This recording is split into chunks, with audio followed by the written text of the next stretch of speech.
Bonjour et bienvenue dans l'épisode 23 de Symfony 2. Alors aujourd'hui, on va essayer de se la jouer cool, entre guillemets, puisqu'on va juste installer CK Editor pour pouvoir gérer le contenu de notre nouvelle page. Voilà, je voudrais qu'ici, à la place de contenu et créer du texte brut, on puisse mettre en gras bref, ce qu'on a envie pour pouvoir avoir une jolie page lorsqu'on va sur la page concernée, par exemple CGV. Voilà, j'aimerais présenter exactement ça. Et là, lorsqu'on édite par exemple la page mention égale, vous allez voir qu'on a le HTML en brut. Bon, c'est pas très joli. Alors pour ce faire, on va installer CK Editor, donc, qui est totalement gratuit. Alors, on va aller sur ckeditor.com. Voilà. Et donc, vous allez télécharger tout simplement le package. Alors le package, moi j'ai pris le full package, mais vous pouvez prendre selon votre besoin. Voilà. Moi j'ai pris le full, comme ça il y a toutes les options avec les 72 plugins. Alors une fois que vous l'avez téléchargé, moi j'ai déjà téléchargé, vous le dézippez et donc on va l'incorporer au projet. Alors, moi il est ici. Alors je vais le couper, voilà, et je vais le mettre dans, je vais rouvrir ça, hop, je vais le mettre dans 3W, e-commerce. Donc vous pouvez le mettre soit dans votre projet, moi je pense qu'on va le mettre directement dans page, puisqu'on l'utilise que pour page. Alors on va le mettre dans ressources, public, et on peut le mettre ici. Voilà, on va mettre ici, CK Editor. Alors pourquoi on ne le met pas dans web directement? Pourquoi on ne le met pas ici directement? Tout simplement comme ça on pourra voir en même temps les assets, comment on gère les assets. Voilà, donc c'est juste histoire de vous montrer, et vu qu'on l'utilise que dans le bundle page, je pensais que c'était un peu plus logique qu'on le mette ici. Alors, une fois qu'on l'a mis là, d'ailleurs il est juste comme ça, voilà, hop. Donc c'est dans CK Editor, donc dans le bundle page bundle, ressources publiques, CK Editor, on va avoir besoin d'incorporer le ckeditor.js. Donc on va ouvrir notre projet, on va aller dans ressources, view, layout, layout admin, et on va l'ajouter ici. Hop. Alors, avant de faire ça, on va devoir faire appel à notre petite console. On va faire dans notre projet. W, e-commerce, voilà. Et donc, on va devoir, d'une part, aller chercher tous les dossiers publics de nos bundles pour pouvoir les mettre dans notre mettre à jour nos bundles, enfin le dossier bundle du dossier web. Alors pour ce faire, on va utiliser php apt console asset install espace web. Donc on pourrait faire un symlink aussi, ça fonctionne aussi, c'est juste pour faire le raccourci. Et donc là, si on va dans le dossier bundle, dans le dossier page, on va voir qu'on a bien le dossier CK Editor. Donc à quoi ça sert? Tout simplement, c'est pour bien ranger. Si demain le bundle page, je le prends pour un autre projet, et ben j'aurai directement le CK Editor incorporé dedans. C'est pour ça que c'est très important de bien répartir. Alors, maintenant il ne me reste plus qu'à donc insérer celui-ci. Donc on a 10 pages, CK Editor. Hop, je vais prendre ça. On a bien dit ça. Hop. Et donc c'est CK Editor. Ah, sauf que je me trompe de ligne. J'ai pas de point .js là, je vais le mettre tout en bas. Hop. Donc je vais reprendre ça. Voilà.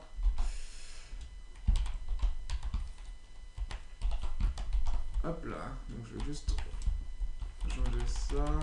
Voilà. Alors, je vais vérifier que ça fonctionne bien. Donc là, si on actualise. Donc là, c'est normal que ça s'affiche pas, mais je vais juste voir s'il a bien été ajouté. Il a bien été ajouté pour bien faire quelque chose. Donc voilà, c'est ce que je voulais. Donc là, on a installé le CK Editor sur notre environnement, sur notre bundle page. Maintenant, il ne reste plus qu'à l'utiliser. Alors, pour ce faire, on va tout simplement aller dans page, page bundle, form, page type. Et donc ici, on va lui dire, donc avec nul, ici on va lui dire que l'attribut donc classe, il faut rajouter cet éditeur. Je oublie quelque chose, ouais.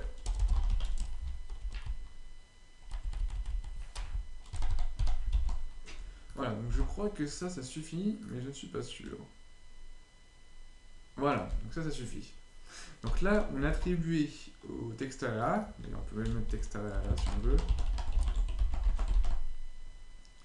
On y a attribué la classe setIaEditor, et comme le fichier JS setIaEditor est bien chargé, bien ajouté, il sait qu'il va devoir surcharger le champ et donc ajouter le module setIaEditor.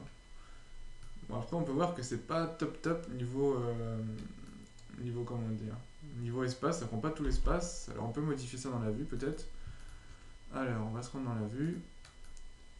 Ressources, view, default, non c'est administration, page, layout. Donc là on est sur un new.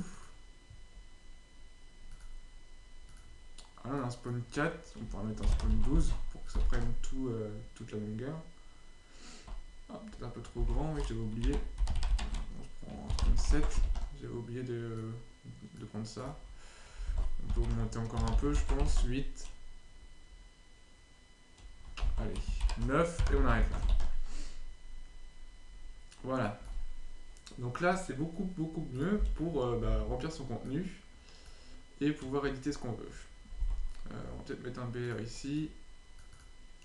Ou alors un spawn 12. Qu'est-ce qu'on pourrait mettre? Hop, on va mettre un BR. Histoire de ne pas recoller les deux boutons.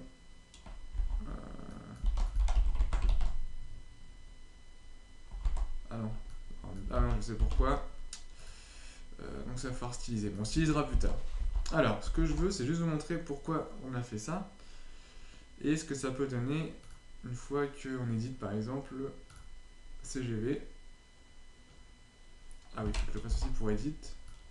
Hop.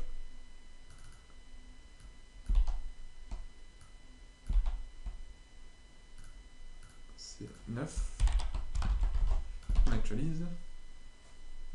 Voilà. Donc là, vous pouvez voir que, par exemple, on n'a plus de code HTML, que tout est bien interprété par cet éditeur.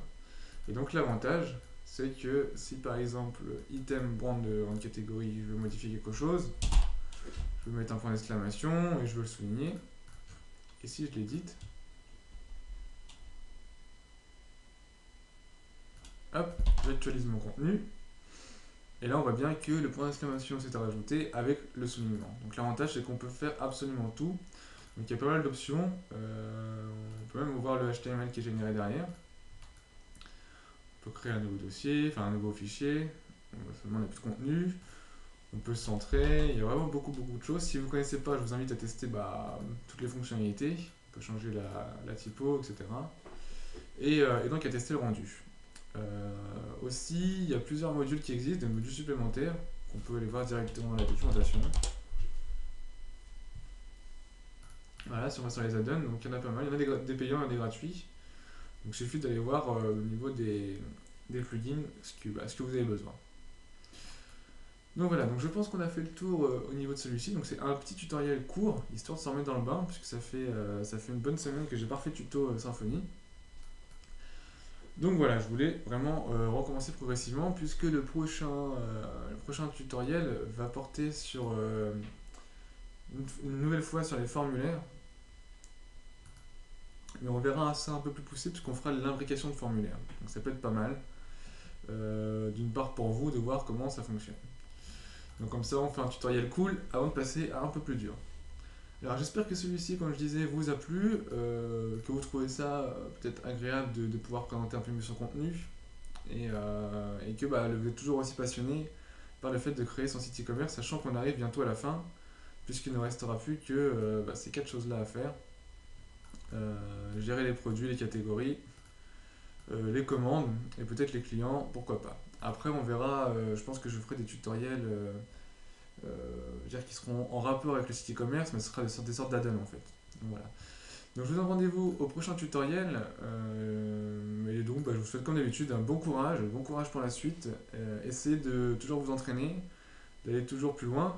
Et n'oubliez pas la documentation, c'est super important. Donc rendez-vous au prochain tutoriel.